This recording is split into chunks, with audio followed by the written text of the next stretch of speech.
Sir. अब हम पढ़ेंगे 9th नंबर का जो लेसन है हमारा, सौर विकिरण, उष्मा बजट और तापमान। तापमान। ठीक है, ये बिना कॉन्सेप्ट नहीं होगा, थोड़ा समझते चलना। ये कहते हैं पहला जो कथन है, पवनों द्वारा ताप का स्थानांतरण एक स्थान से दूसरे स्थान होता है।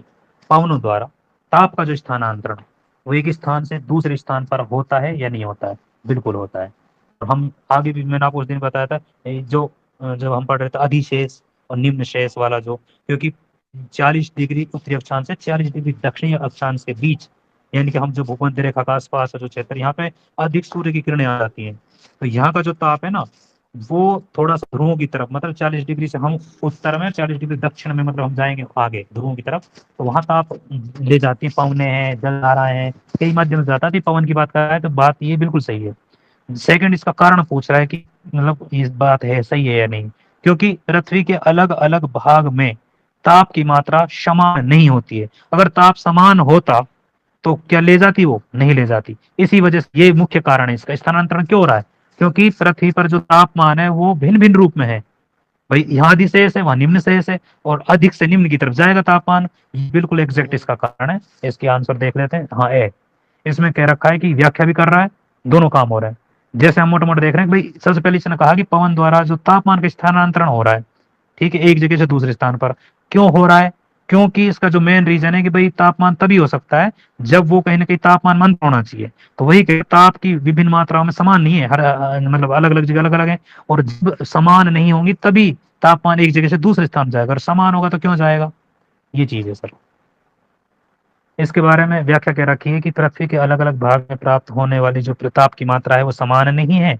इसी विभिन्नता के कारण वायुमंडल के दाब में भिन्नता होती है, और एवं इसी कारण पवनों के द्वारा ताप का स्थानांतरण एक स्थान से दूसरे स्थान पर होता है।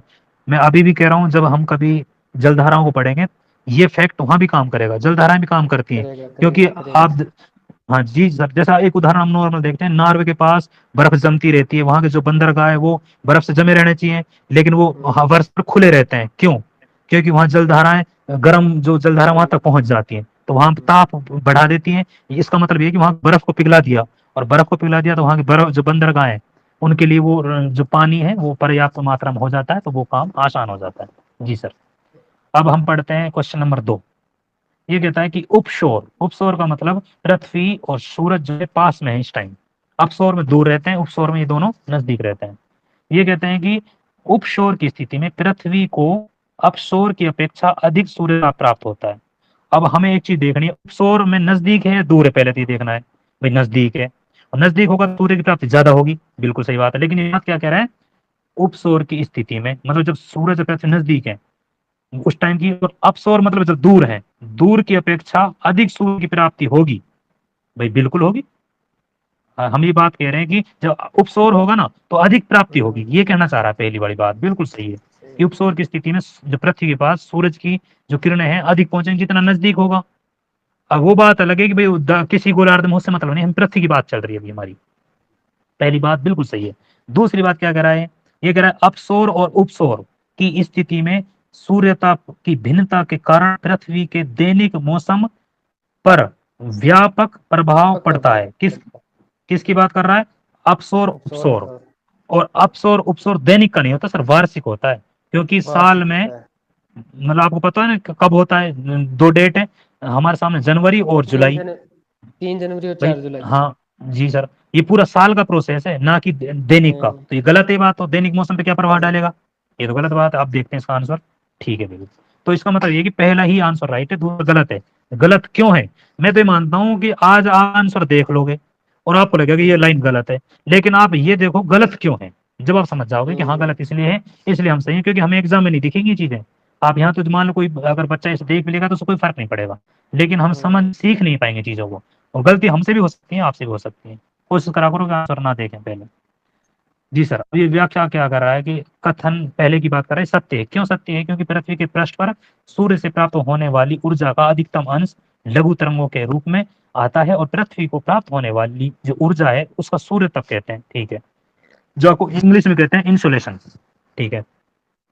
ये नेक्स्ट बात कर रहा है सूर्य के चारों ओर, किसके? सूर्य के चारों ओर परिक्रमण कर रही है। एक परिभ्रमण होता है वो अपने अक्ष पे घूमती है। और परिक्रमण, जो परिक्रमा अपन कहते हैं ना, परिक्रमा चारों तरफ लगाते हैं उस हाँ तरीके से। प्रकार तो का। परिक्रमण के दौरान पृथ्वी 4 जुलाई और सूर्य से दूर, सबसे दूर रहती है 4 जुलाई को। ठीक है, जुलाई में दूर रहेगी और जनवरी में बिल्कुल नजदीक रहेगी 3 जनवरी को। पृथ्वी की इस स्थिति को क्या कहेंगे? जब दूर रहेगी तो अपसौर, एपीहेलियन तथा हम्म, कहा जाता है। और 3 जनवरी को पृथ्वी सूर्य के सबसे निकट होती है, इस स्थिति को उपसौर कहते हैं, मतलब पेरीहेलियन कहते हैं, बिल्कुल नजदीक।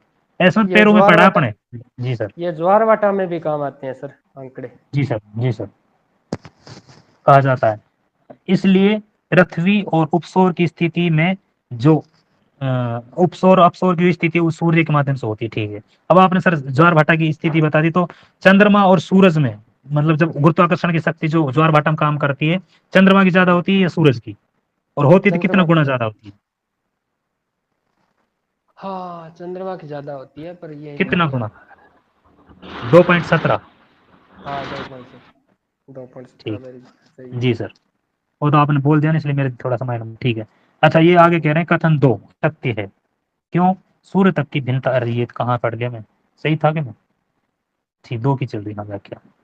कथन दो असत्य बता रहा है कि भाई भिन्न क्यों है? हम्म, सूर्य की भिन्नता का प्रभाव दूसरे कारकों जैसे स्थल, समुद्र का वितरण तथा वायु परिसंचरण के द्वारा कम होता है।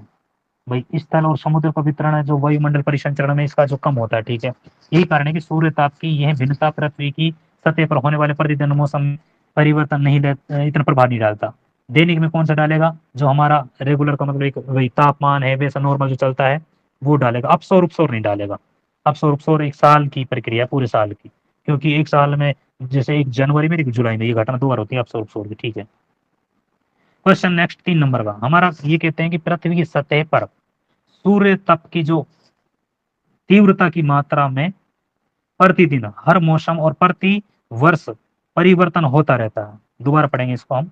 ये कह रहे हैं कि पृथ्वी की सतह पर जो सूर्य तप की तीव्रता की मात्रा है, वो प्रतिदिन, हर मौसम और प्रति वर्ष परिवर्तन होता रहता है। ये बात सही है या नहीं है? मतलब इसके बारे में कुछ नीचे कारण दिए गए हैं कि भाई ऐसा क्यों हो रहा है। प्रतिदिन, मौसम के हिसाब से, दोनों चीज बता रहा है। एक तो प्रतिदिन की बात पूछ रहा है, एक प्रति वर्ष की बात कर रहा है। सूर्य तप की प्रतिवर्ष की मात्रा की बात। बात कर रहा है, उसकी तीव्रता की बात कर रहा है। ठीक है। पहला हम जो कारण पढ़ेंगे, ये कह रहा है कि पृथ्वी का अपने अक्ष पर घूमना। बिल्कुल सही बात है, क्योंकि भाई अगर पृथ्वी अपने अक्ष पर घूमती नहीं ना, तो सर वो परिवर्तन नहीं होता। फिर एक जगह तो ताप अधिक होता और एक पर क्या होता भाई, कम होता, वो तो फिक्स हो जाता कम भाई, आता पृथ्वी है। घूमती नहीं। तो वो परिवर्तन तो होता नहीं। परिवर्तन कब हो रहा है? पृथ्वी अपने अक्ष पर घूम रही है। दिन रात तो तभी बन रहे हैं, कहीं सूरज दिन कहीं, रात बन क्योंकि वो कहते हैं कि ऊपर वाले तेरी कैसी माया, कहीं धूप कहीं छाया।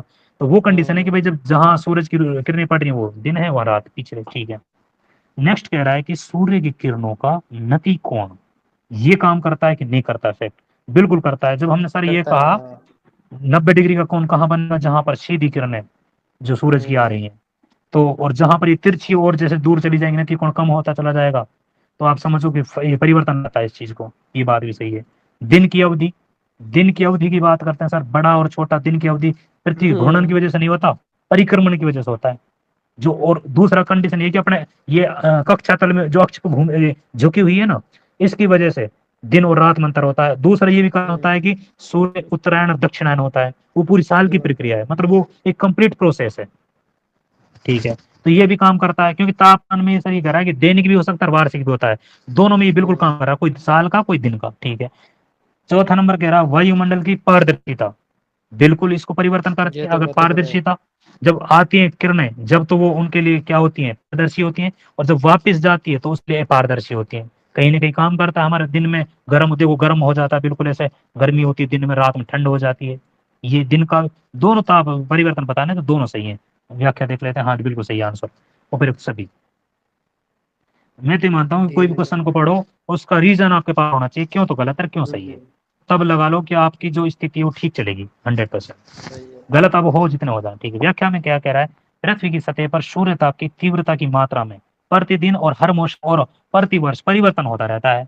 सूर्य ताप की विभिन्नता के निम्न कारण हैं। एक तो अपना अक्ष पर घूम रहा है ये, एक सूर्य की जो किरणों का नतिकोण, दिन की अवधि, वायुदाब की पारदर्शिता, स्थल विन्यास, स्थल भी काम करता है, जल है या स्थल है, हम्म, मतलब वो जो इस पर्टिकुलर जो स्थान है उसको बात कर रहा है। अच्छा, इसमें एक चीज बात कहिए कि अंतिम दो जो कारक हैं वो प्रभाव हम डालते हैं, लेकिन डालते हैं। और हमें तो भाई ये नहीं पूछा उसने सर्वाधिक या कम। हाँ ऐसा सही। नहीं पूछा तो हम तो इसको जोड़ेंगे उस टाइम। तो अगर वो बोलता ना सर्वाधिक प्रभाव किसका पड़ता है, फिर हम सोचते हैं हम्म। कि किसका पड़ता है किसका नहीं पड़ता। ठीक है, ये बात करते हैं। अब चौथा नंबर का हम क्वेश्चन पढ़ते हैं। निम्नलिखित में से कौन सी घटना या घटनाएं प्रकाश के प्रकीर्णन के कारण होती है। अब आपको ये पता रहना चाहिए प्रकाश का प्रकीर्णन क्या होता है। प्रकीर्णन वो होता है कि जब हमें रंग बिरंगी चीजें दिखने लग जाती है, जैसे हमारा आसमान का नीला रंग, और शाम को और सुबह हम लालिमा देखते हैं ना, शाम को वो बादल से हम्म। लाल लाल से दिखाई देते हैं, प्रकीर्णन के माध्यम से होते हैं ये चीजें, जो कलरफुल चीजें हम्म। दिखाई देती हैं हमको चीजें, है ना, ये होता है। अब देखते हैं क्या क्या बता रही है घटना प्रकीर्णन के लिए क्या क्या है। जैसे आकाश का रंग नीला दिखाई देता है, बिल्कुल ये सही बात इससे जुड़ी हुई है। दूसरी बात करा है ज्वार भाटा। सर ज्वार भाटा की तो हमने कोई बात नहीं करे, प्रकीर्णन से कोई हाँ मतलब नहीं ज्वार प्रकीर्णन भाटे का। से कोई नहीं, स्केल्टरिंग से हाँ ऐसा थोड़ी ना। जी सर। और ये कह रहा है सूर्योदय और सूर्यास्त, यानी कि सूर्य जब उगेगा सुबह सुबह और शाम को जब अस्त होगा, उस टाइम सूर्य का लालिमा यानी कि लाल दिखाई देना, बिल्कुल सही बात है। जब आप कलरफुल एक चीजों को और देखोगे ना। जी सर। 1 और 3 का है शायद। जी सर, वो हाँ दो गलत हट जाएगा तो बच गए जो। हम्म। अच्छा, ठीक मैं है। क्वेश्चन में को धीरे कर रहा हूँ, लेकिन व्याख्या को मैं थोड़ी रफ्तार से करता हूँ, है ना, थोड़ा नहीं देख लेना सही अपना है, थोड़ा, सही है, सही है। क्योंकि टाइमिंग भी अपने हिसाब से चलता रहे। ये कहता है कि लघु तरंग धैर्य वाले सौर विकिरण के लिए वायुमंडल है जो अधिकांशतः पारदर्शी होता है। लघु तरंग वो होती हैं जो सूर्य से आ रही हैं। पृथ्वी की सतह पर पहुंचने से पहले सूर्य की किरणें वायुमंडल से होकर गुजरती हैं, बिल्कुल सही बात है। और क्षोभ मंडल में मौजूद जल वाष्प होता है, ओजोन होते हैं, ओजोन की जो किरणें होती हैं वो गैस होती है। अन्य किरणें अवरक्त किरणें को अवशोषित कर लेती हैं। कुछ जो किरणें आ रही हैं अवरक्त इंफ्रारेड वगैरह उनको अवशोषित कर लेती हैं ये चीजें। और ये किरणें हम आगे भी पढ़ेंगे, जब हम कार्टोग्राफी पढ़ेंगे उस टाइम, जब हम्म। सुदूर संवेदन पढ़ेंगे उस टाइम भी आएंगे। ये चीज अभी भी हमने एक बार डिस्कस किया था, एक्स किरण गामा किरण वो वाली, है ना। तो ऐसे ही हम्म। करके ये कह रहा है क्षोभ मंडल में छोटे निलंबित कण, क्षोभ मंडल की बात कर रहा है जिसमें हम रहते हैं, इसमें छोटे छोटे निलंबित कुछ कण होते हैं, स्मॉल सस्पेंडेड और पार्टिकल्स, ठीक है, दिखने वाले स्पेक्ट्रम को अंतरिक्ष एवं पृथ्वी की सतह की ओर विकिरण कर देते हैं। यही प्रक्रिया आकाश में रंग के लिए उत्तरदायी होता है। इसी से उदय और अस्त होने के समय सूर्य के साथ लालिमा दिखाई देती है और आकाश का रंग नीला दिखाई देता है। ऐसा वायुमंडल में परिकिरण के माध्यम से होता है। मेरा क्वेश्चन ये है कि ये क्वेश्चन आता है कि सूरज की किरणें डायरेक्ट कमरे के अंदर नहीं पहुंच पाती, फिर भी कमरे के अंदर दिन में उजाला होता है, किसकी वजह से, ये कौन सा कारण है। विसरण के विस्तरण। कारण। विसरण, वेरी गुड। ऐसे एक्टिव रहो तो यार, मतलब ऐसा लगे कि वाकई में एक्टिव हो। मैं इसलिए पूछता हूँ, मुझे अच्छा लगता है, ऐसा लगता है कि यार वाह, मतलब सुन रहे हैं मुझे, ये मुझे लगता है कि सुन मतलब रहे हैं। पहले पहले ना, पहले मैं इस नाम को भूल जाता था, फिर एक दिन मैंने ये क्वेश्चन किया और किमी मैम ने जैसे वो तैसे कमरे में करके ये शरण ले लेता विसरण। है ना, इस तरीके से ऐसे याद करा कर, हाँ जी। हाँ। तो किमी मैम ने जैसे तैसे करके वो शब्द का नाम बोला ना, तो तब से मेरे ये याद रह गया, विसरण। हाँ हाँ पहले ठीक, मैं वो ना शरण। इस शब्द को स्केल्टरिंग से ही जोड़ लेता था, अच्छा पर अच्छा। यहाँ नाम नहीं याद रहता उसका फिर कई बार, क्योंकि सामने होता है, ऑप्शन में होता है, तब तो दिखाई दे जाता है ये विसरण है। परंतु जी सर। एग्जैक्ट जैसे याद करते हैं ना, पढ़ाते बताते एकदम से उस शब्द का याद करें तो वो एकदम याद नहीं आता, अब एकदम याद आने हम्म। लगा। जी सर। अब नेक्स्ट क्वेश्चन है, हम पांचवा क्वेश्चन पढ़ेंगे। इसमें कहता है कि सूर्य तप की पृथ्वी की सतह, जब भी हम क्वेश्चन पढ़ें तो शुरू से समझते हुए चलें भाई। सूर्य तप की पृथ्वी की सतह पर, मतलब सूर्य तप मतलब सूर्य से जो आने वाली किरणें हैं, पृथ्वी की सतह पर स्थानिक वितरण के संबंध में नीचे दिए गए कथन है उनको समझना है। किसके माध्यम से, सूर्य की तरफ से जो किरणें आ रही हैं उनके माध्यम से कुछ चीज लिखी हुई है। जैसे हम पढ़ते हैं कि पृथ्वी पर सबसे अधिक सूर्य तप उपोष्ण कटिबंधीय मरुस्थलों पर प्राप्त होता है, बिल्कुल राइट बात है। ये वही आ गया बादलों वाला, कि वहां हम्म। बादल नहीं होते इसलिए सबसे ज्यादा वहां आती है उपोष्ण कटिबंध में। ठीक है, दूसरा कारण क्या कह रहा है कि और भूमध्य रेखा पर अधिक क्यों नहीं आ रही है, क्योंकि यहाँ जलवाष्प भी है, बादल भी हैं, तो यहाँ पे अधिक नहीं पहुंच पाती। भाई वायुमंडल की जो ऊपरी बिल्कुल लास्ट है जहां से वायुमंडल शुरू होता है, वहां तो हम्म। सही पड़ता है बिल्कुल भूमध्य रेखा के जैसे ऊपर अगर है तो। लेकिन बात यह है कि जब हम पृथ्वी की बात कर रहे हैं, नीचे नजदीक आती है, तब तक हम बादल हैं, बहुत सारी चीज इफेक्ट करेंगी, तो भूमध्य रेखा की अपेक्षा अधिक जो तापमान भी इसमें कमा एक होगा। वर्ड मिलेगा सर, सर इसमें एक वर्ड मिलेगा। मतलब जी डायरेक्ट ही है ना कि सूर्य ताप सबसे ज्यादा कहाँ, तो मतलब वो शायद वो माइंड वायुमंडल पूछ रहा है, तो भूमध्य रेखा पर एकदम सीधा आता है तो वहाँ। लेकिन जब ये वर्ड दे रहे ना पृथ्वी पर सबसे अधिक कहाँ, मतलब वो जी धरती पे पहुंचने की बात कर रहा है, तो फिर जी वो सर। आएगा उपोष्ण कटिबंधीय मरुस्थल। हाँ, उपोषण, और हाँ। इसके अलावा अयन रेखी भी शब्द आ सकता है, उसके आसपास के जो क्षेत्र होता है अयन रेखी, अक्स मतलब जहाँ कर्क रेखा और मकर रेखा। हाँ, जी सर। 15 से 30 का स- वाला अक्षांश भी आ सकता है। जी सर। वो अब मेरी बात समझो आप। एक हमने पहली लाइन पढ़ी कि भाई पृथ्वी पर जो सूर्य तप की जो अधिक मात्रा कहाँ प्राप्त हो रही है, उष्ण कटिबंध पर। ठीक है, इसका मतलब ये बात सही है, और मरुस्थलों पर हो रही है, बिल्कुल सही, क्योंकि वहाँ बादल वगैरह नहीं होते, इसलिए सीधी किरणें पहुंच पाती हैं वहाँ पे। ठीक है, अब ये बात सही है। दूसरी पढ़ते हैं, एक ही अक्षांश स्थित महासागरीय भाग में महाद्वीपीय भाग की अपेक्षा अधिक सूर्य ताप की प्राप्ति होती है। अच्छा, अब ये कह रहा है एक ही तो अक्षांश है, मतलब सेम अक्षांश है, और उसी पर क्या है, एक तो जगह महासागर है, एक जगह महाद्वीप है, तो भाग पर। अब ये कह रहा है कि महासागरीय भाग में महाद्वीप की अपेक्षा अधिक सूर्य ताप की प्राप्ति होती है। ये गलत है, क्योंकि महासागर में जलवाष्प होता है ऊपर, जल इतना वाष्प नहीं होता है। पहुंच पाएगा जितना महाद्वीप पे पहुंच पाएगा। ये लाइन गलत है, इसको एक बार आंसर देख लेते हैं। ए आंसर, हाँ, मतलब एक ही सही है। आप इसको ऐसे समझेंगे, हमारे सामने एक ही अक्षांश का मतलब है एक ही जो लाइन है, जैसे अक्षांश एक साथ है वो दोनों, लेकिन सूर्य तप की दोनों में से अप्राप्ति किसको होगी ज्यादा? वहां होगी जहां पर जल वाष्प कम होगा, जहां पर कम। आसानी से वो स्थल तक पहुंच जाएगा, मतलब सूर्य की किरणें। और ऐसा कहाँ होगा? स्थल पर होगा, स्थल पर कोई रोक टोक नहीं, जबकि जल वाष्प है किसके ऊपर? समुद्र के ऊपर, वो प्रॉपर नहीं पहुंच पाता। तो ये कारण हो सकता है, और ये चीज गलत हो गई इस बहाने से। सर मान लो उपोष्ण कटिबंध में कोई बड़ी गहरी सागर झील कुछ है, तो मतलब जी वहां पे बादल तो है नहीं, तो फिर जी। महासागर और हाँ, जो महाद्वीप है इनमें से कौन सा पहले गर्म होगा? महासागर। गर्म तो स्थल ही नहीं नहीं होगा, नहीं नहीं नहीं, नहीं, स्थल ही होगा। गर्म तो हाँ, स्थल ही होगा। क्यों? जब उन दोनों को समान सूर्य ताप की प्राप्ति हो रही है तो फिर तो आपने मतलब ज्यादा गर्म इसके, क्यों हुआ? हाँ, इसके पीछे 2-3 रीजन है, मैं आपको पहले पहले एक तो गुण होता है इसका खुद का, कैसे होता है वो, जो भाई ये भी हमने पढ़ा है कि जो रेत या बालू या मिट्टी जो भी होती है वो जल्दी गर्म होती है, जल्दी ठंडी हो जाती है। दूसरा कारण इसके मुकाबले जो इसकी, जो अपन साइंस में पढ़ते हैं क्वथनांक, गलनांक वगैरह कुछ ऐसा होता है, मुझे नहीं पता, लेकिन ये पक्का पता है कि जो जल है वो इसके मुकाबले क्या होता है, देर से तो गर्म होता है और देर से ही ठंडा होता है। ये बात होगी। दूसरी बात ये, अगर सूरज की किरणें वहां पर पहुंचेंगी ना, तो कहीं ना कहीं जलवाष्प तो, चाहे वो पानी का क्षेत्र, भाई अगर झील है तो ठीक ठाक होगी, तो जलवाष्प तो वहां भी बनेगी, ऐसा तो है नहीं नहीं बनेगी, थोड़ी बहुत वहां बनेगी। नहीं, तो इसलिए क्या है, झील के ऊपर एक जलवाष्प की परत भी तो होती है ना। एक तो वो है, एक है इसके अलावा जो किरणें पड़ती है, जल के अंदर किरणें पड़ती है ना, तो वो लगभग 2-3 मीटर तक की गहराई तक चली जाती है, और 2-3 मीटर तक की गहराई तक के भाग को गर्म कर देती है, 17 मीटर तक। सत्रह हाँ, तक, हाँ, 17 मीटर तक। 17 तक। 17 मीटर। परंतु स्थल पर गिरती है ना, तो वो मान लो किसी पर तो 1 इंच गई है नीचे, और कहीं पर वो गई है 2 इंच गई है, और चट्टानी भागों में तो वो नीचे गई ही नहीं।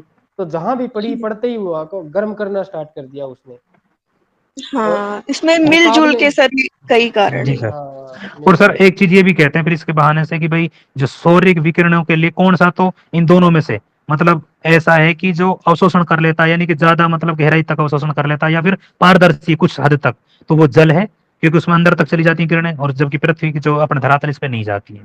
जी। हाँ, एल्बिडो का वो, एल्बिडो बोलते हैं उसको, क्या बोलते हैं, एल्बिडो बोलते हैं ना, वो जल का काफी कम होता है, मतलब वो परावर्तन बहुत कम करता है, वो सोख लेता है। तो यही है कि जो ऊर्जा है वो काफी अंदर तक चली जाती है, 17 मीटर तक। इसके तो अलावा 17 मीटर के भाग को गर्म करने में ज्यादा टाइम। हाँ सर। बालू रेत का भी एल्बिडो होता है ना, वो बहुत ही कम होता है हम्म, चट्टानों के मुकाबले, क्योंकि बालू रेत के अंदर जो कण होते हैं ना, वो टूटे हुए बिखरे होते हैं, और जो प्रकाश हम्म, की जो किरणें आती है ना, उसको कैप्चर कर लेते हैं, वो जकड़ लेते हैं, हम्म, उसको परावर्तित नहीं हम्म, होने देते। हम्म। ठीक है, और और सर इसके अलावा जो कठोर सतह हाँ, होती है ना, वो झट से परावर्तित कर देती है। हाँ, हाँ नेक्स्ट। सर, मेरे को एक चीज समझ में नहीं आई, जो घास के मैदान है उनका तो इतना ज्यादा है, और जो वन है उनका काफी कम आता है, उससे पहले तो मतलब आर्द्र भूमि या ऐसा कुछ है उनका आ जाता है, ये कारण क्यों? क्योंकि आप जिसकी बात कर रहे हो ना, जैसे बड़े वन हैं, और हम्म, बड़े वन हैं तो उसमें आर्द्रता हुए लिए भी रहता है वो। और घास के मुकाबले घास क्या जल्दी सोख ले, मतलब जैसे घास, मतलब ये आप दोनों में से अगर तुलना करें, हम जैसे एक वनस्पति की बात हम्म, करें, बड़ी वनस्पति की, और एक छोटी घास हम्म, की बात करें। अच्छा, अब इन दोनों में हम्म, से पहले तो हम ये देखेंगे कि सबसे ज्यादा जो परावर्तन है, एल्बिडो है, वो सबसे ज्यादा किसका, इन दोनों में से, इन दोनों में से घास का बताते हैं, ऐसे हम्म। ही है ना? हाँ, मैं वही ये पढ़ा है? जानना चाह रही हूँ कि हाँ हाँ, मैं वही मतलब बता रहा घास हूँ, का हमें क्यों? हाँ, मैं, जहाँ जिसमें जलवाष्प की मात्रा कम है, मतलब वो क्या है, अपने पास उसको रखेगी नहीं, वो तुरंत फिसल जाएगी उससे, ये लगा लो आप थोड़ा सा। भाई जो सोखने की उसकी क्षमता नहीं रही, अब नहीं रही तो वो सोखेगी नहीं। वो घास में कितनी क्षमता होती है सोखने की, और जितनी कोई चीज बड़ी होगी इतनी ज्यादा वो सोख सकती है। और जिसमें जलवाष्प, क्योंकि बड़ी वनस्पतियों में जलवाष्प आसपास बहुत होता है, और उसमें खुद भी इतना जल, मतलब जल होता है, जलवाष्प होता है, तो वो ज्यादा सोख लेता है, इसलिए जल को भी बहुत बाद में लिया जाता है, यूज किया जाता है। तो इसके मुकाबले वो जो घास वगैरह होती है वो जल्दी मतलब उसको मतलब खुद तो सूख जाती है, मतलब उसके अंदर वो उसको जैसे रहता है ना कि ग्रहण करने की क्षमता ज्यादा नहीं होती, तो धारण वो क्या करने की नॉर्मल है। हाँ, तो वो क्या उसको वापस रिफ्लेक्ट कर देती है उस तरीके से एल्बिडो। और इसके अलावा बड़ी जो वनस्पति होती है ना, वहां पर जैसे सूर्य की किरणें आती है ना, तो वनस्पति पहले ही उनको वेट कर रही होती है उन किरणों का। जैसे वो किरणें आकर उन पत्तियों पर पड़ती है ना, तो वो उन प्रकाश को ना पत्तियों में जो बिखरा हुआ जल है ना, उनको मतलब भी जलवाष्प बनाने के लिए ना उनमें लागू कर देती है।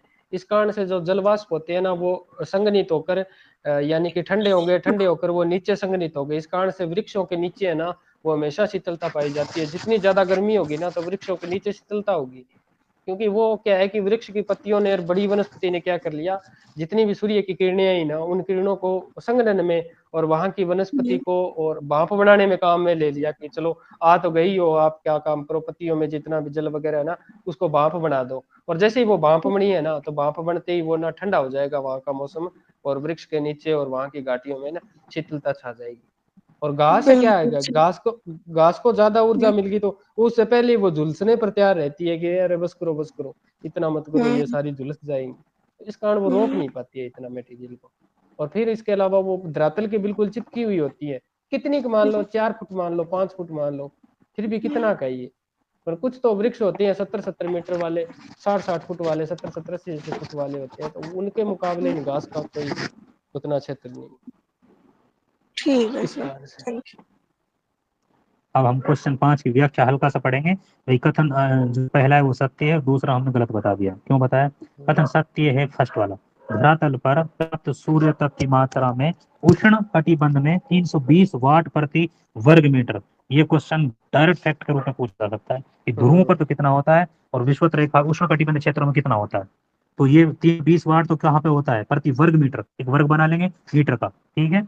और 320 वाट होता है कहाँ पर? उष्ण कटिबंधीय क्षेत्रों में, क्योंकि सबसे ज्यादा यही प्राप्ति हो रही है उसकी सूर्य तक की। और ध्रुवों पर ये लगभग 70 वाट प्रति वर्ग मीटर हो जाती है। ये ध्यान रखना है, वर्ग सेंटीमीटर है, वर्ग मीटर है, सब ये चीज चेंज कर देगा, संख्या तो वही रहेगी। तो आप ये समझ लो सर वर्ग मीटर है। अब ये आपको कैसे भी ट्रिक बनानी है इसकी, तो वर्ग मीटर लेना है हमें, वाट प्रति वर्ग मीटर, ठीक है, ये चीज है। तो 70 ये हो गया ध्रुवों पर, ठीक है, भिन्नता पाई जाती है। सबसे अधिक सूर्य ताप जो उपोष्ण कटिबंधीय मरुस्थलों पर प्राप्त होता है, क्योंकि यहाँ मेघाच्छादन बहुत कम पाया जाता है। आ गया ना सर मेघाच्छादन वाला। उष्ण कटिबंधीय की अपेक्षा विषुवत वृत्त पर कम मात्रा में सूर्य ताप की प्राप्ति होती है। कहाँ पर? उष्ण कटिबंधीय क्षेत्रों पर, ठीक है। उसकी जगह विषुवत वृत्त की पर कम मात्रा होती है उष्ण कटिबंध की अपेक्षा। अब देखो, विषुवत रेखा से हम जैसे उष्ण कटिबंध की तरफ जाएंगे ना, मतलब उस कर्क रेखा साइड, तो वहां अधिक प्राप्ति होगी, लेकिन विषुवत रेखा पर कम होती है। और वो आगे जाकर ओरिजिन ये मेघाच्छादन नहीं होता, ठीक है। दूसरा कारण गलत क्यों है? सामान्य एक ही अक्षांश पर स्थित महाद्वीप भाग पर अधिक और महासागरीय भाग पर अपेक्षाकृत कम मात्रा में सूर्य प्राप्त होता है। इन्होंने बताया है, बाकी इन्होंने कोई कारण नहीं बताया, वो हमने बता दिया आपको, तो जलवाष्प का उसका कारण होता है। क्वेश्चन नंबर 6 को हम पढ़ेंगे अब। ये कहते हैं कि वायुमंडल में उष्मा संचलन, इसमें वायुमंडल में किसकी बात कर रहा है? उष्मा संचलन की बात करता है। इस संबंध में कुछ कथन दिए गए नीचे, उनके बारे में हमें बताना है कि बात सही है या नहीं है। आपको दिमाग में पहले क्वेश्चन रहना चाहिए कि क्वेश्चन क्या है। ऑप्शन तो आप तभी समझोगे कि भाई वायुमंडल है, उसमें उष्मा क्यों संचलन हो रही है, उसके बारे में। पहली बात कह रहा है कि पृथ्वी के संपर्क में आने वाली वायुमंडल की परत का गर्म होना या चालन होना।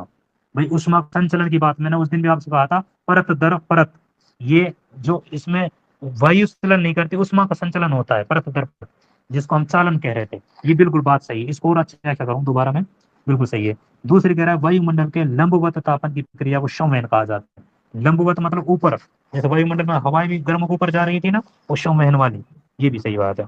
तीसरी बात कहता है ये वायुमंडल के क्षैतिज संचलन से, जो क्षैतिज मतलब ऐसे पृथ्वी के साथ साथ, जैसे है ना धरातल के साथ साथ संचलन से आपका स्थानांतरण होता है, उसको अभिवहन कहा जाता है, बिल्कुल राइट है। और ये तीनों शब्द आपको समझना है, मतलब ये है कहना इसका पूरा कि आपको चालन समझना है, आपको संवहन समझना है, आपको अभिवहन समझना है। अब हम चालन की बात करें, चालन वह होता है जिसमें पवन की गति नहीं होती, सिर्फ ऊर्जा की गति होती है, ऊर्जा का संचलन होगा। जैसे मैंने आपको उस दिन उदाहरण दिया था, आप किसी एक रोड को ले लो और उसमें एक साइड से उसको आग में डाल दो, और वो आप हाथ से पकड़े रखोगे ना, थोड़ी देर में आपको पता चलेगा कि जो आपने हाथ में जो पकड़ रखी है रोड, वो भी धीरे धीरे उसके साथ गर्म होने लग गई, क्योंकि वहां हम तो उसके नहीं कणों। नहीं नहीं नहीं, हम तो रोड पकड़ते हैं, ये महिलाएं होती हैं, ये हलवा बनाते हुए चम्मच पकड़ती है सर। वो पलटा होता है जो। वही है इसमें। हाँ हाँ, तो आप ये समझो कि इसमें क्या है कि पवन गति करती, इसमें क्या है, ऊर्जा का संचलन होता है, वो चालन होता है। दूसरी बात करें संवहन, संवहन का मतलब होता है जो हमारे तापमान की वजह से जो वायु है वो गर्म हो जाएगी, गर्म होने के बाद वो ऊपर उठेगी लंबवत रूप में, और ऊर्ध्वाधर जब दिशा। उठेगी, हाँ ऊर्ध्वाधर, उसको संवहन कहेंगे। अभिवहन मतलब जो क्षैतिज रूप में जो पवन चलती है, उसको हम क्या कहते हैं, अभिवहन कहते हैं। ठीक है, और इन सब के माध्यम से क्या होगा भाई, आपका स्थानांतरण होगा। ठीक है, हम्म। अभी व्याख्या में ये चीजों को बता रहे हैं कि भाई साहब सूर्य से आने वाली नहीं जो सौर विकिरण। जी। नहीं, एक क्वेश्चन का हम कई बार क्या है व्याख्या कर लेते हैं ना वैसे ऊपर वाले, तो इस ये चीजें नीचे ही होती है, हालांकि ये उलझा लेती है क्वेश्चन को। हम्म, समझ में आया हुआ क्वेश्चन ही ना ये नीचे की व्याख्या है, उल्टा देती है। तो जैसे छोड़ दें। मान लो हमने क्वेश्चन, हाँ सही है सर, कई क्वेश्चन होती है ना उनकी व्याख्या छोड़ने में ही फायदा है, जैसे मैं छोड़ देता हूँ ऊपर वाले, क्योंकि एक ठीक है, क्वेश्चन की तीनों बातें हैं, तीनों बातें हमारे समझ में आ गई, बाकी जो हमारा लेकिन मटेरियल था हमने सब टॉपिक लेकिन में पढ़ लिया था। इस जो व्याख्या में जो इसके इंग्लिश टर्म्स है ना, ये ध्यान रखना। जो चालन को हाँ, क्या कहते हैं, कंडक्शन। ठीक, कंडक्शन। संवहन को कहते हैं कन्वेक्शन, और जो अभिवहन है उसको कहते हैं एडवेक्शन। ये जरूरी है, कई बार क्या है, इसको हाँ इंग्लिश में लिख, सही है। हिंदी में लिख देता है, तो हाँ और ये चाहे भी मत पढ़ो, बहुत। लेकिन अगर आपको उसको पता है, ठीक है, तो आप जैसे कंडक्शन, चालन, ऐसे समझो, कंडक्टर और चालक, ऐसे होता है ना, इसको अपन हम्म। देखते हैं नॉर्मल, ऐसे थोड़ा याद हो हाँ। जाएगा। एक एक कन्वेक्शन, कन्वेक्शन, तो संवहन हो गया, और एक एडवेक्शन। अभी अभी करूँ ऐड किसी चीज को, जैसे अपन कह नहीं देता ऐड कराऊं क्या, ऐसे थोड़ा हल्का से देख सकते हैं आप, कोई दिक्कत नहीं है, हम्म। लेकिन आपको ये टर्म्स याद रखने हैं। सही है सर। ठीक है, अब का उसके बाद हम क्षैतिज सेवन। और सर इसका क्षैतिज और ऊर्ध्वाधर रूप भी तो पूछते हैं, जैसे कि हाँ वही मैं। तो चालन है। होता है वो जी क्षैतिज मैम। और लंबवत दोनों होता है, और जो जी समयन होता है वो लंबवत होता है सिर्फ, और जो अभिवहन होता है वो सिर्फ क्षैतिज होता है। जी मैम। ओल्ड क्वेश्चन में हाँ आया हुआ है ये सर। हाँ हाँ, नहीं ये वो जो मैंने। ये कह रहे हैं कि जो पहला था ना चालन, ये चालन दोनों ही तरीकों में पा सकता है, ये जी सर। संवन भी हाँ हो सकता बिल्कुल। है, ऊपर और नीचे भी हो सकता है, और दाएं बाएं भी हो सकता है। हाँ रोड बिल्कुल कैसी है वो बिल्कुल। तो उसके ऊपर निर्भर करेगा, अभी रोड या कोई चीज है। हाँ जो परत है समवयन वो से कोई चीज है बारिश वो, होती है, हम्म। मतलब वो सब जगह समवयन काम कर से सकता है, चालन है जो। जी। जैसे समवयन से बारिश होती है तो फिर वो लंबवत हो जाता है, और हाँ वो तो क्षैतिज वो रूप से ठीक है, हाँ जी अभिवहन बिल्कुल। होती है, जैसे वायु जो होती है वो अभिवहित होती है ना, जैसे लू होती है वो अभिवहित होती है, तो वो एक क्षैतिज प्रकार हो गया उसका, एडवेक्शन। बिल्कुल सही मैम। अब हम बात करते हैं 7 नंबर के क्वेश्चन की। इसमें कहते हैं कि उष्ण कटिबंधीय प्रदेशों के उत्तरी भाग, किसकी बात कर रहा है, उष्ण कटिबंधीय प्रदेश। पहले तो ये रहना चाहिए दिमाग में, उष्ण कटिबंधीय क्षेत्र कौन सा होता है, जो अयन रेखियों के बीच का भाग है, कर्क और मकर रेखा से जो पहले का जो क्षेत्र रहता है, उष्ण कटिबंधीय क्षेत्र में रहता है। ठीक है, इन प्रदेशों में उत्तरी भाग में, थोड़ा सा ऊपर चल जाएंगे, तो गर्मियों में चलने वाली पवन में स्थानीय भाषा में लू कहा जाता है। बात तो सही है, लेकिन ये किसका परिणाम है, लू कैसे चलती है, क्षैतिज से चलती है। क्षैतिज का रूप कौन सा है, इसमें अभिवहन है। भाई चालन तो हमने पता है दोनों रूप हो सकता है, संवहन हो सकता है जो ऊर्ध्वाधर हमने पढ़ा लंबवत, विकिरण वो सूर्य की किरणें हैं, अभिवहन हो गया क्षैतिज, और लू चलती है क्षैतिज रूप में। गर्मी में जब कहते हैं ना कानों पे ऐसे यूं हो जाती है, लू लग गई है वगैरह वगैरह, तो इसको आप समझ सकते हो, कोई दिक्कत नहीं है। कुछ चीज समझ नहीं आता पूछ सकते हो बीच में, बाकी इसकी व्याख्या पढ़ते हैं। वायु के क्षैतिज संचलन से होने वाली ताप का स्थानांतरण अभिवहन कहलाता है। मध्य अक्षांशों में दैनिक मौसम में आने वाली विभिन्नताएं केवल अभिवहन के माध्यम से होती है। दैनिक अगर मौसम की बात करें और मध्य अक्षांशों में बात करें, तो सिर्फ किसकी वजह से, केवल अभिवहन के माध्यम से। ये चीज थोड़ा सा आप देख सकते हो कि केवल अभिवहन का माध्यम कहाँ होगा, मध्य अक्षांशों पर, लेकिन लंबवत कहाँ हो रहा था, हमारा भूमध्य रेखा पर। हमने देखा है सर, ये चीज देखी है ना हमने, भाई लंबवत तो कहाँ हो रहा था, भूमध्य रेखा पर, मध्य अक्षांशों पर केवल अभिवहन काम करेगा। अच्छा ये बात कह रहे हैं कि उष्ण कटिबंधीय प्रदेशों में विशेषतः, जो उष्ण कटिबंधीय प्रदेशों की बात कर रहे हैं, उत्तरी भागों में गर्मी में चलने वाली स्थानीय भाग जो वो है पवन, उसको लू कहा जाता है। ठीक है, अब अगला अमेरिका में क्वेश्चन इसका है। क्या नाम है? जैसे इसी चिनूक गर्म वगैरह पवन है, का मेरी, हाँ एक चिनूक है। जैसे चिनूक है, फिर उसका एक तो शांता आना, कई है वैसे पावन तो अलग अलग है, हम्म, लेकिन वो हम्म, कंडीशन है कि जब आपसे रुदो संपर्क क्रिया के माध्यम से पूछेगा ना, पर्वत से ऊपर चढ़ के वापिस उतरती है जब गर्म होती है, तब हम्म, चिनूक बहुत अच्छा वो है। ऐसी हाँ फोन है, चलो। ऐसी अलग अलग जगह चलती है। ठीक है, हम्म, कोशिश करते हैं। ठीक है, 8 नंबर का भाई क्वेश्चन पढ़ते हैं। ये कहता है कि किसी भी वस्तु की सतह पर, कोई भी वस्तु उसकी सतह की बात कर रहा है, उस पर पहुंचने वाली विकिरण ऊर्जा, मतलब जो आ रही है किरणें आ रही, ठीक है, कि जितने भाग का वापस परावर्तन हो जाता है, मतलब आई और वहां से वापस परावर्तन हो गई, उसको क्या कहा जाएगा। ये सीधा सा एक ही चीज है हमारे पास, एल्बिडो, जो आई और टकरा के वापस परावर्तन हो गई, कुछ प्रभावित नहीं किया उसने, तो इसको कहते हैं हम एल्बिडो। तो इसकी लैंग्वेज को आप पृथ्वी समझ का सकते हो। पृथ्वी का औसत एल्बिडो एल्बिडो को 30 था ना। हाँ 30। 30, सर वैसे 35 था। एल्बिडो को जैसे परावर्तन भी कहते हैं, और उसको इसके अलावा इसका नाम सीवार्थ भी होता है। सीवार्थ। मैम दोबारा, सीवार्थ। सीवार्थ। हम्म, अच्छा स्वीति इंग्लिश तो में हमने तो सुना है, एनसीईआरटी में आपको एक पढ़ने स्वीति मिल शब्द जाएगा आता है, सीवार्थ। एक तो स्वीति शब्द आता है इसके लिए।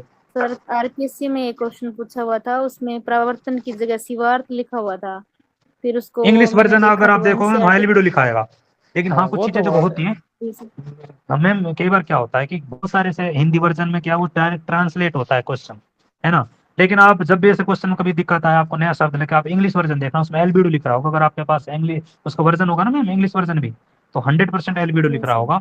आप उसका दो, क्योंकि हम देखते हैं कि क्वेश्चनों में ऐसी भाषा आ जाती है, क्योंकि वो डायरेक्ट इंग्लिश से हिंदी में ट्रांसलेट, और हम कई बार उसको करते हैं तो वो भाषा क्या है, क्लिष्ट हो जाती है थोड़ी।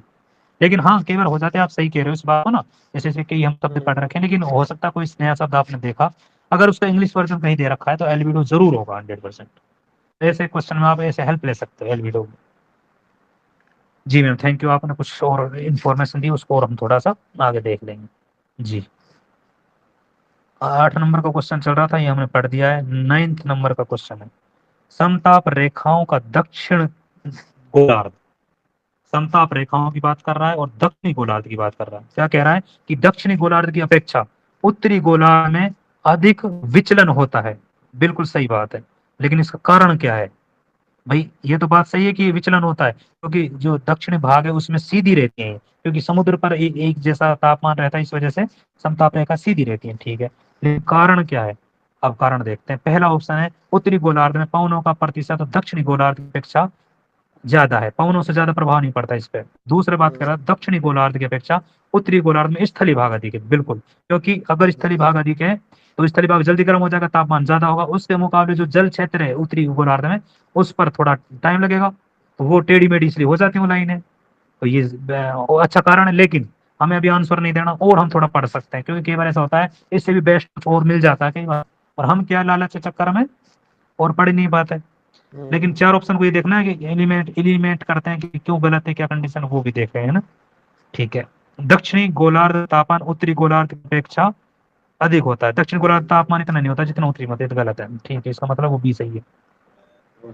इसमें ये बात बता रहा है कि समताप रेखाओं का दक्षिणी गोलार्ध की अपेक्षा उत्तरी गोलार्ध में अधिक विचलन होता है क्योंकि वही कथन कारण में भी आ सकता है क्वेश्चन, क्योंकि दक्षिणी गोलार्ध में जलीय भाग और उत्तरी गोलार्ध में स्थलीय भाग अधिक है, ऐसा कथन कारण में आ सकता है क्वेश्चन, ठीक है। क्वेश्चन नंबर 10, निम्नलिखित कथनों पर विचार कीजिए, ठीक है। ये कहते हैं कि ऊंचाई में वृद्धि के साथ तापमान में वृद्धि को तापमान का व्युत्क्रमण कहते हैं। अब दोबारा देखना, जब अगर आप क्वेश्चन की पूरी लैंग्वेज को नहीं समझ पा रहे तो आप थोड़ा थोड़ा टुकड़े में तोड़ लो। जैसे ऊंचाई में वृद्धि के साथ वैसे क्या होता है, तापमान कम होता है या ज्यादा होता है, हम देखते हैं तो कम होता है, लेकिन ये क्या कह रहा है, ऊंचाई के साथ तापमान में वृद्धि हो रही है, इसका मतलब ताप व्युत्क्रमण की बात कर रहा है, उल्टे की बात कर रहा है, बिल्कुल सही बात है, ये पहली बात तो सही है। दूसरी बात कर रहा है भूमध्य रेखीय क्षेत्र में तापमान व्युत्क्रमण की घटना वर्ष भर होती है, ये गलत बात है, ये ज्यादातर होती है मतलब जहां बर्फीला क्षेत्र होगा, ज्यादा जहां अधिक ठंड पड़ेगी, ठीक है, सर्दियों में होगा, ये कारण। तो दूसरा तो वैसे ही गलत हो गया, तो नॉर्मल सी बात है। जब भी आप कुछ को पढ़ रहे हो उसको आपको एक तो कॉन्सेप्ट थोड़ा बहुत बार उसके बारे में जानकारी होनी चाहिए, और ये पता रहना चाहिए, क्योंकि क्वेश्चन आजकल कॉन्सेप्चुअल क्वेश्चन ही है, कोई फैक्ट नहीं है भाई। ज्यादा सही है। अगर आपको पता है कि भूमध्य रेखा बन ही नहीं सकता, क्योंकि ये कब बनेगा, जब सतही की भाग अधिक ठंडी होगी ऊपर के मुकाबले, जब ऊपर जाएंगे तो गर्म मिलेगा, और वैसे सामान्य रूप से देखते ऊपर ठंडा मिलता है जब हम जैसे ऊपर जाते हैं। ठीक, अगर कोई चीज किसी को बीच में ऐसा लगे कि इसको थोड़ा और एक्सप्लेन किया जाए तो हम और अच्छा कर देंगे, लेकिन हमने क्या इसको पहले अच्छे से किया हुआ है एक्सप्लेन, और अब तो हम क्वेश्चन निकाल रहे हैं तो थोड़ी इतनी व्याख्या हो रही है, क्योंकि ज्यादा भी हो जाती है फिर वो क्या ज्यादा हो जाता है। ठीक है, कथन क्यों सत्य है? सामान्य तापमान की ऊंचाई के साथ वैसे तापमान घटता है, जिसको सामान्य ह्रास दर कहते हैं, लेकिन कई बार क्या होता है कि स्थिति बदल जाती है। वैसे तो घटना चाहिए लेकिन ये बढ़ने लग जाता है जब ऊंचाई पर जाते हैं हम तापमान, तो उसको क्या कहते हैं? ये ताप व्युत्क्रमण कहते हैं। और ये बहुत थोड़े समय के लिए होता है, जैसे जहां पर जैसे बर्फीली रातें हैं, मतलब ठंडी मतलब रातें होती हैं, तो टाइम कुछ टाइम के लिए होती है, तो इसलिए थोड़े टाइम के लिए होती हैं चीजें। और एक जरूरी है सर, यहाँ पे मेघ रहित होना चाहिए। अगर मेघ होगा तो वहां पे क्या सर, तापमान बना रहेगा नीचे, फिर वो बात नहीं बनेगी। एक आसमान क्या है, ओपन होना चाहिए, ताकि पार्थिव विकिरण है ना जो सर, वो आराम से मतलब ऊपर आसमान में अंतरिक्ष में जा सके, ताकि नीचे जो ठंडा स्थल और अधिक हो सके, इस वजह से। तो ये कहता है कि सर्दियों में मेघ विहीन लंबी रातें होनी चाहिए, मतलब बादल भी नहीं होनी चाहिए, सर्दियों मतलब सर्दियों की जो लंबी रातें होनी चाहिए। ठीक है, शांत वायु होना चाहिए, क्योंकि हवा ज्यादा ना चलनी चाहिए, नहीं तो गर्म हवा भी आ जाएंगी, फिर क्या मतलब। व्युत्क्रमण के लिए आदर्श दशाएं ये। ठीक है, अच्छा ये कथन दो असत्य क्यों है भाई? ये कहता है कि ध्रुवीय क्षेत्रों पर वर्ष भर तापमान व्युत्क्रमण होता है। मैंने कहा ना, बर्फीले क्षेत्रों पर ज्यादा होता है। जी सर, अब पढ़ेंगे हम नेक्स्ट। नेक्स्ट की बात करें तो ये 10वां चैप्टर आ गया।